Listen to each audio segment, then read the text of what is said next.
नमस्कार दोस्तों, स्वागत है आप सभी का एक बार फिर से संस्कृत ज्योति एकेडमी चैनल में। आज मैं उपस्थित हूँ आप सभी के सामने एक नए विषय के साथ। ये विषय वैदिक साहित्य का है। वैदिक साहित्य के अंतर्गत जो वेद के भाष्यकार हैं, आज हम उन वेद के भाष्यकारों में ऋग्वेद के भाष्यकार को पढ़ेंगे। अब इसे पढ़ने का क्या फायदा है, ये यूजीसी नेट जेआरएफ के सिलेबस में इकाई नंबर 1 में लगा हुआ है। इसके अलावा एसएसबी संस्कृत ओडिशा के सिलेबस में भी इकाई नंबर 1 में लगा हुआ है।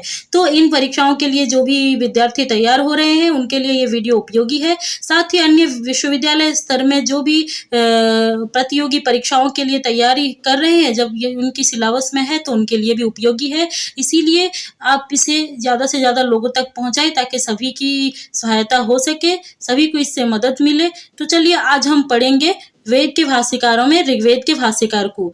इसमें हमने आचार्य सायण को छोड़ दिया है, क्योंकि हम सायण जो है सभी वेदों पर भाष्य लिखे हैं। ठीक है, लगभग सभी वेदों पर 5 संहिताओं पर उन्होंने भाष्य लिखा है, केवल शुक्ल यजुर्वेद को छोड़कर। इसके अलावा ब्राह्मणों पर भी भाष्य लिखा है। तो ऐसे भाष्यकार के विषय में हम एक स्वतंत्र वीडियो बनाना चाहेंगे, इसीलिए सायण को छोड़ दिया है। और स्वामी दयानंद सरस्वती जी को भी छोड़ दिया है, जिन्होंने सत्यार्थ प्रकाश लिखा है।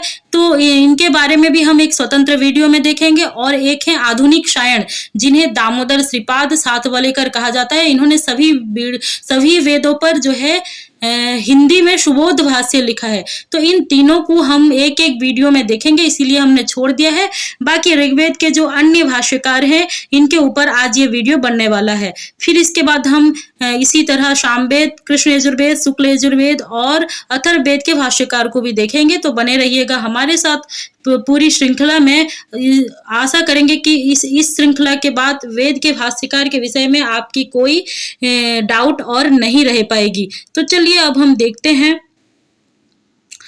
तो ये है सिलेबस एसएसबी संस्कृत ओडिशा का, जिसमें इकाई नंबर 1 में देखिए लिखा है कमेंटेटर ऑफ द वेदस, यानी कि वेद के भाष्यकार। तो वेद के भाष्यकार में आज हम ऋग भाष्यकार को पढ़ने वाले हैं, आगे अन्य वेदों का पढ़ेंगे। और इसी तरह एसएसबी के अलावा यूजीसी नेट जेआरएफ संस्कृत के सिलेबस में भी लगा हुआ है, आप चाहें तो वहां जाके उस सिलेबस को भी देख सकते हैं। तो चलिए अब हम देखते हैं ऋग्वेद के सबसे पहले भाष्यकार स्कंद स्वामी। लेकिन स्कंद स्वामी को पहला भाष्यकार विद्वानों ने मान लिया है, परंतु हम इसी वीडियो में ही देखेंगे स्कंद स्वामी से भी पहले एक आचार्य हुए माधव भट्ट जी। ठीक है, स्कंद स्वामी का समय 7वीं शताब्दी है और माधव भट्ट 6ठी शताब्दी के आचार्य हैं। इसीलिए माधव भट्ट स्कंद स्वामी से भी पहले हुए, लेकिन उनका भाष्य आज पूरा उपलब्ध नहीं है, केवल प्रथम अष्टक का ही भाष्य उपलब्ध होता है। शायद इसीलिए विद्वानों ने स्कंद स्वामी को ही ऋग्वेद का प्रथम भाष्यकार मान लिया है। और परीक्षाओं में यदि प्रश्न आता है कि ऋग्वेद के प्रथम भाष्यकार कौन है, तो आप निसंदेह स्कंद स्वामी ही लगाइएगा। ऋग्वेद के प्रथम पहले भाष्यकार स्कंद स्वामी हैं और इन्होंने निरुक्त पर भी, ठीक है, निरुक्त पर भी टीका लिखा है। तो स्कंद स्वामी वही है जो निरुक्त पर टीका लिखे हैं और ऋग्वेद के प्रथम भाष्यकार हैं। तो इनके बारे में देखिए हम अच्छे से समझ लेते हैं।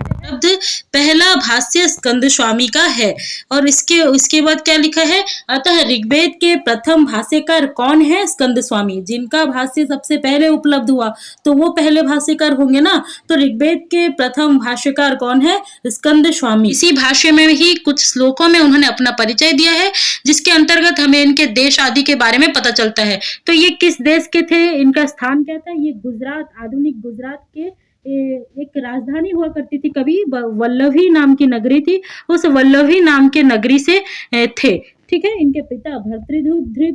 इनके पिता भर्तृध्रुव थे और शिष्य सतपथ ब्राह्मण के विख्यात भाष्यकार हरिस्वामी थे। हरिस्वामी ने सतपथ ब्राह्मण के भाष्य में अपने गुरु स्कंद स्वामी के बारे में उल्लेख किया है, इसीलिए हरिस्वामी सतपथ ब्राह्मण के जो भाष्यकार, सतपथ ब्राह्मण किस वेद का है, शुक्ल यजुर्वेद का है। तो सतपथ ब्राह्मण के जो विख्यात भाष्यकार हुए हरिस्वामी, वे हरिस्वामी इनके शिष्य थे। इनका समय कब का समय था, ये हर्षवर्धन, राजा हर्षवर्धन और कवि वाणभट्ट के समकालीन थे। कवि वाणभट्ट और राजा हर्षवर्धन कौन सी शताब्दी में हुआ करते थे, 7वीं शताब्दी में। ठीक है, तो उसी समय जो है हमारे स्कंद स्वामी जी भी हुए और इनकी जो निर्धारित समय है वो है 662 विक्रम संवत अथवा 625 ईस्वी। ठीक है, ये स्कंद स्वामी का समय है। अब स्कंद स्वामी का भाष्य जो है ऋग्वेद के केवल आधे भाग पर है। इन्होंने अष्टक क्रम से भाष्य लिखा है। ऋग्वेद जो है 8 अष्टकों में विभाजित है, तो 8 अष्टकों में इन्होंने ऋग्वेद के आधे भाग पर भाष्य लिखा है। यानी कि आधा भाग कहें तो क्या, कितने कितने अष्टक तक? चौथे अष्टक तक। ठीक है, 4 अष्टक तक इन्होंने भाष्य लिखा है। और इनके जो 4 अष्टक के बाद जो शेष 4 अष्टक है, उन 4 अष्टक को 2 आचार्य मिलकर पूरा करते हैं। उन दोनों आचार्यों का नाम नारायण और उद्गीत है। आगे इसके बाद हम उन दोनों के बारे में भी विस्तार से जानेंगे। अब अनंत शयन ग्रंथावली में ये भाष्य प्रकाशित हुआ है। परीक्षाओं में पूछ देगा स्कंद स्वामी का भाष्य किस जगह से प्रकाशित है, तो अनंत शयन ग्रंथावली से प्रकाशित है। और स्कंद स्वामी ने यास्क के निरुक्त पर भी टीका लिखी है। इसे याद रखिएगा, पूछ देता है कि स्कंद स्वामी ने यास्क के निरुक्त पर भी टीका लिखी है। शायद निरुक्त निचय या कुछ नाम है, मुझे याद नहीं है अभी ठीक से, आप लोग कहीं से मिले तो कंफर्म कर लीजिएगा। लेकिन इतना तो याद रखिए, स्कंद स्वामी ने निरुक्त पर भी टीका लिखी है। फिर इसके बाद में आगे चलते हैं हम नारायण के पास, जिन्होंने ऋग्वेद के मध्य भाग पर, आधे भाग के बाद जो ऋग्वेद का मध्य भाग है उस पर उन्होंने भाष्य लिखा। अच्छा, ये बात हमें कहाँ से पता चलती है कि स्कंद स्वामी ने 4 अष्टक लिखा और मध्य भाग पर नारायण ने लिखा, उद्गीत ने अंतिम भाग पर लिखा? ये बात हमें ऋग्वेद के ही एक भाष्यकार हैं जिनके बारे में हम आगे जानेंगे, वेंकट माधव। ठीक है, माधव भट्ट से अलग एक वेंकट माधव है। उन्होंने अपनी ऋग्वेद भाष्य भूमिका में लिखा है कि एक ही भाष्य को क्रम से 3 आचार्य ने लिखा। पहले आचार्य स्कंद स्वामी है जिन्होंने चौथे अष्टक तक लिखा। दूसरे आचार्य नारायण है जिन्होंने ऋग्वेद के बाकी भागों में से मध्य भाग पर लिखा। फिर तीसरे आचार्य उद्गीत हुए जिन्होंने अंतिम भाग पर लिखा। उस श्लोक को भी हम आगे देखेंगे, आप जुड़े रहिए। तो यहाँ पे उतार चढ़ाव हो गया है स्लाइड में। देखिए, नारायण के बारे में हम पढ़ रहे हैं। नारायण ने ऋग्भाष्य की रचना में स्कंद स्वामी की सहायता की थी, क्योंकि स्कंद स्वामी के भाष्य को ही पूरा किया है ना, तो स्कंद स्वामी की सहायता की थी। इन्होंने चतुर्थ अष्टक के बाद ऋग्वेद के मध्य भाग पर अपना भाष्य लिखा। नारायण ने ऋग्वेद के चौथे अष्टक तक स्कंद स्वामी ने लिख दिया था और चतुर्थ अष्टक के बाद अपना भाष्य ऋग्वेद के मध्य भाग पर लिखा। और इनके पिता का नाम भी इनके पिता का नाम माधव था। इनके पिता का नाम माधव था। ठीक है, ये माधव अलग है किससे? ऋग भाष्यकार दोनों वेंकट माधव और माधव भट्ट से भी अलग है। ठीक है, और कुछ लोग इन्हें सामवेद के भाष्यकार एक माधव हुए, उन्हीं को और इनको एक ही व्यक्ति मानते हैं। इनके जो पिता, नारायण के पिता माधव और शाम भाष्यकार माधव, इन दोनों को एक ही व्यक्ति मानते हैं, परंतु इसके लिए कोई सबल प्रमाण नहीं है। इनका भी समय 7वीं शताब्दी है, क्योंकि ये सायण नहीं, स्कंद स्वामी के भाष्य को पूरा किए हैं। स्कंद स्वामी 7वीं शताब्दी, वाणभट्ट और हर्षवर्धन के समकालीन थे। तो स्कंद स्वामी के भाष्य के में चौथे अष्टक के बाद जो ऋग्वेद के मध्य भाग में इन्होंने भाष्य लिखा है, इसीलिए इनका भी समय 7वीं शताब्दी है। अब आगे देखते हैं आचार्य उद्गीत को, जिन्होंने ऋग्वेद के अंतिम भाग पर भाष्य लिखा। तो यह है आचार्य उद्गीत। आचार्य उद्गीत के बारे में क्या लिखा है हमने? वेंकट माधव के अनुसार, हम पहले बोल चुके हैं, वेंकट माधव ऋग्वेद के एक भाष्यकार है। उन्होंने बताया क्रम से 3 आचार्यों ने ऋग्वेद पर भाष्य लिखा है। तो वेंकट माधव के अनुसार उद्गीत ने स्कंद स्वामी के भाष्य रचना में सहायता की थी। ठीक है, स्कंद स्वामी का जो भाष्य ऋग्भाष्य है उसकी रचना में उद्गीत ने भी सहायता की थी, नारायण ने भी सहायता की थी। तो उद्गीत ने ऋग्वेद के कौन से भाग पर भाष्य लिखा था? अंतिम भाग पर भाष्य लिखा था। और प्रत्येक अध्याय की समाप्ति में उद्गीत ने अपने विषय में क्या लिखा है? वनवासी विनिर्गत आचार्यस्य उद्गीतस्य कृता ऋग्वेद भाष्य अध्याय समाप्त। कुछ भी अध्याय, प्रथम अध्याय, द्वितीय अध्याय, ऐसे अध्याय समाप्त, ऐसा लिखा है। तो इसी से पता चलता है इनका स्थान, ये जिस जगह से थे उसका नाम वनवासी था। अब वनवासी कहाँ था? वनवासी प्राचीन काल में कर्नाटक का पश्चिमी भाग इस नाम से विख्यात था। कर्नाटक राज्य का पश्चिमी भाग जो था उसे प्राचीन काल में वनवासी कहा जाता था। ठीक है, अतः इसी से हम समझ सकते हैं कि आचार्य उद्गीत जो थे कर्नाटक के समीपवर्ती स्थान से ही हुए होंगे। ठीक है, तो फिर उद्गीत जो है सायण के पूर्ववर्ती भाष्यकार है। सायण 14वीं शताब्दी के हैं और उद्गीत तो 7वीं शताब्दी के, तो सायण के पूर्ववर्ती हुए। ठीक है, और सायण ने इनका अनुकरण भी किया है अपने भाष्य में। तो सायण ने अपने भाष्य के लिए उद्गीत की विपुल सामग्री का, ठीक है, उपयोग किया है। यानी कि सायण अपने भाष्य को लिखते वक्त उद्गीत का अनुसरण करते हुए भाष्य लिखा है। बहुत सारी चीजें इन्होंने उद्गीत से सीखी है, फिर उसे लिखा है, ठीक है। इसीलिए कैसे हमें पता चलता है ना, इसीलिए तिलक वैदिक संशोधन मंडल से प्रकाशित सायण भाष्य के त्रुटित अंश या संदिग्ध पाठ का शोधन उद्गीत भाष्य की सहायता से किया जाता है। तिलक वैदिक संशोधन मंडल एक प्रकाशन है, वहां से प्रकाशित एक सायण भाष्य है। उसमें कहीं कहीं अगर त्रुटि परिलक्षित होती है, कहीं कुछ भूल दिखता है, कोई संदिग्ध अर्थ दिखता है, अगर लोगों को समझ में नहीं आता है तो उसके संशोधन के लिए वो क्या करते हैं, उद्गीत के भाष्य को देखते हैं। क्योंकि सायण ने अपने भाष्य में उद्गीत का इतना अनुकरण किया है, यदि उनकी भाष्य में कुछ समझ में नहीं आ रहा है, कुछ पढ़ने में गलत हो रहा है, ठीक है, तो फिर उसको अच्छे से समझने के लिए उद्गीत का भाष्य देखा जाता है और उसको ठीक किया जाता है, ठीक है। त्रुटि रहती है ना, लोग पाठ भिन्न होता है, ठीक है, पढ़ने में कुछ त्रुटि होती है, अगर वो समझ में नहीं आता है तो उसको समझने के लिए उद्गीत के भाष्य का उपयोग किया जाता है, क्योंकि उन्होंने उद्गीत के भाष्य को देखा, उनसे सीखा और उन्हीं के हिसाब से लिखा है। तो इसीलिए उद्गीत के भाष्य का बहुत महत्ता सायण भाष्य के लिए है। उद्गीत के भाष्य बहुत उपयोगी है सायण भाष्य के लिए। इसी प्रकार इस भाष्य का महत्व जो है सायण भाष्य के पाठ के शोधन के लिए, यानी कि सायण भाष्य के पाठ को सुधारने के लिए बहुत जरूरी है। तो इस प्रकार कहा जा सकता है कि एक ऋग भाष्य को स्कंद स्वामी ने चतुर्थ अष्टक तक और नारायण ने ऋग्वेद के मध्य भाग पर और उसी क्रम में ऋग्वेद के अंतिम भाग पर उद्गीत ने इस भाष्य को लिखा, ठीक है। अतः अपने ऋग्वेद के भाष्य में वेंकट माधव ने लिखा है, क्या श्लोक लिखा है, स्कंद स्वामी नारायण उद्गीत इति क्रमात् चक्रुष एकम ऋग्भाष्यम पदवाक्यार्थ गोचरम।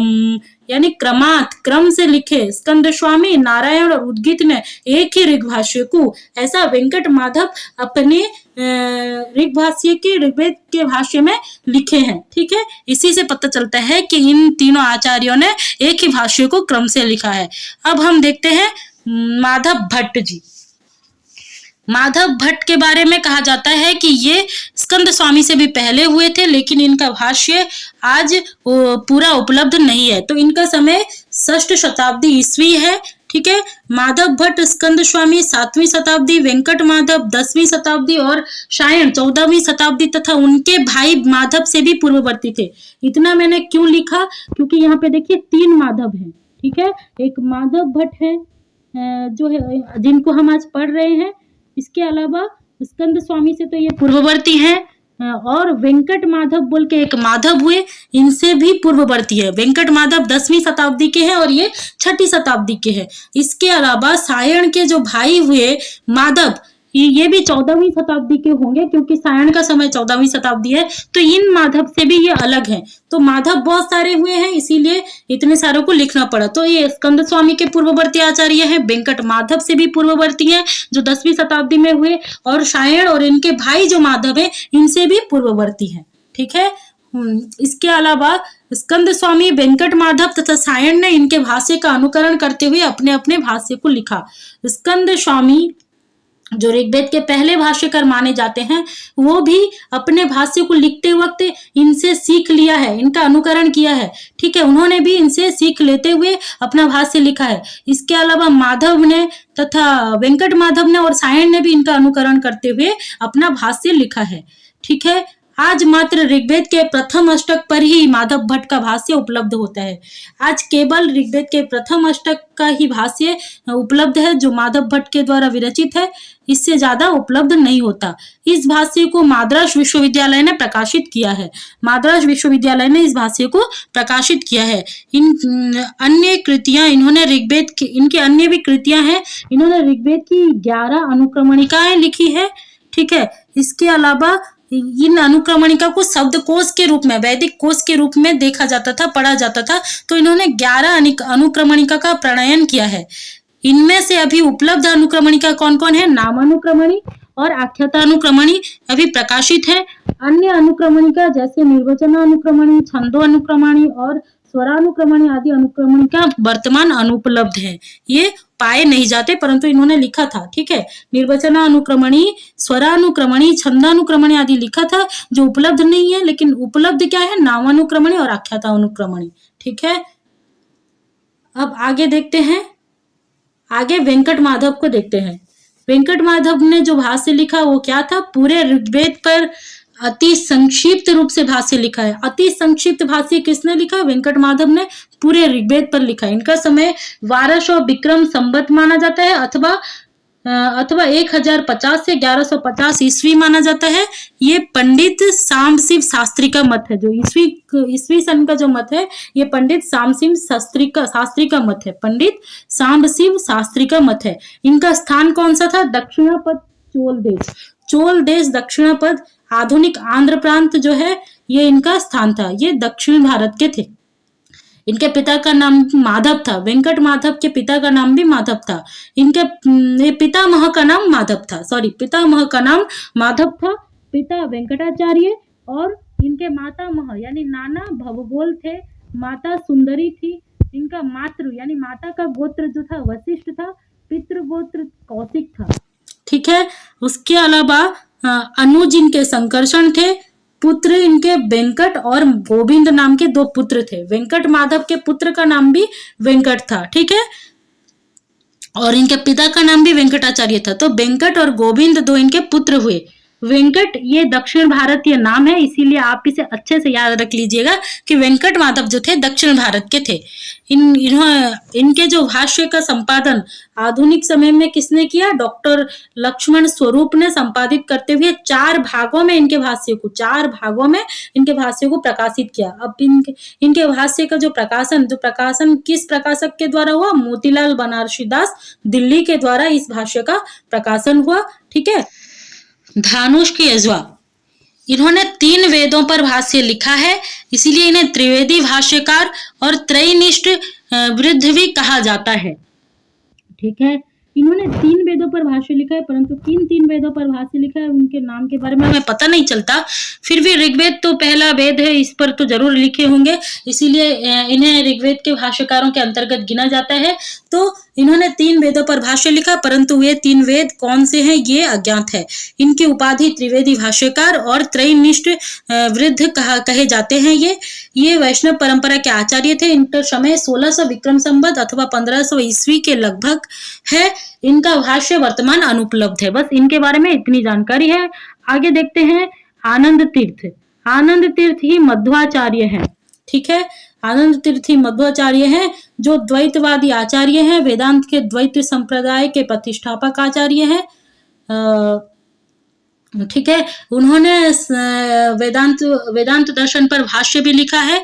तो ये आनंद तीर्थ ऋग्वेद के चुने हुए 40 सूक्तों पर, ठीक है, पद्यात्मक भाष्य लिखा है। परीक्षाओं में पूछ देगा पद्यात्मक भाष्य किसने लिखा? आनंद तीर्थ ने। कितने सूक्तों पर लिखा? 40 सूक्तों पर। किस वेद के 40 सूक्तों पर लिखा? ऋग्वेद के 40 सूक्तों पर। इनका अन्य नाम मध्व अथवा मध्वाचार्य था। आचार्य परंपरा वेदांत के द्वैतवादी सुप्रसिद्ध मध्व वैष्णव संप्रदाय के प्रतिष्ठापक आचार्य मध्वाचार्य अथवा आनंद तीर्थ हैं। आनंद तीर्थ जो मध्वाचार्य के रूप से जाने जाते हैं, ये वेदांत के वैष्णव संप्रदाय के मध्व वैष्णव संप्रदाय के प्रतिष्ठापक माने जाते हैं, द्वैतवादी आचार्य है। इनका समय 1255 से 1235 विक्रम संवत अथवा 13वीं शती ईस्वी है। ठीक है, अब आगे देखते हैं आत्मानंद को। आत्मानंद का भाष्य ऋग्वेद के अश्ववाम्य सूक्त पर आध्यात्म भाष्य लिखा है। आध्यात्म परक भाष्य लिखा है। परीक्षाओं में पूछ देता है अश्ववाम्य सूक्त पर भाष्य किसने लिखा? आत्मानंद ने लिखा। ठीक है, आत्मानंद ने लिखा। कौन आचार्य हैं जो अश्ववाम्य सूक्त पर भाष्य लिखे? आत्मानंद ने लिखा। कैसा भाष्य लिखा? आध्यात्म परक भाष्य लिखा। वैज्ञानिक भाष्य, अध्यात्म परक भाष्य, याज्ञिक भाष्य, ऐसे भाष्य लिखने की व्याख्या पद्धति की विभिन्न पद्धति है। तो इन पद्धति में इन्होंने आध्यात्म परक भाष्य लिखा है अश्ववाम्य सूक्त पर। इनका समय 14वीं शती ईस्वी है। बस आज इतना ही था। सायण आचार्य हैं, इनको हम स्वतंत्र वीडियो में पढ़ेंगे। इसके अलावा दयानंद सरस्वती हैं, इनको भी हम स्वतंत्र वीडियो में पढ़ेंगे। और श्रीपाद सात बलेकर हैं, जिन्होंने सुबोध भाष्य हिंदी में लिखा है, इनको भी हम स्वतंत्र वीडियो में पढ़ेंगे, क्योंकि ये एक से अधिक वेदों पर अपना भाष्य लिखे हैं, इसीलिए इनके बारे में हम स्वतंत्र वीडियो में जानेंगे। तो ये जो 8 आचार्यों को हमने पढ़ा, ये केवल ऋग्वेद के भाष्यकार थे। इनमें से जो त्रिवेदी भाष्यकार कहे जाते हैं, धानुष्क, यज्वा, इन्होंने किन 3 वेदों पर भाष्य लिखा है इसका हमें पता नहीं है। ऋग्वेद तो पहला वेद है, तो अवश्य ही ऋग्वेद पर लिखे होंगे। तो आज के लिए इतना ही, मिलेंगे फिर अगली वीडियो में शायद सामवेद के भाष्यकारों के साथ। तब तक के लिए आप सभी अपना अध्ययन का कार्यक्रम जारी रखिए। धन्यवाद, नमस्कार।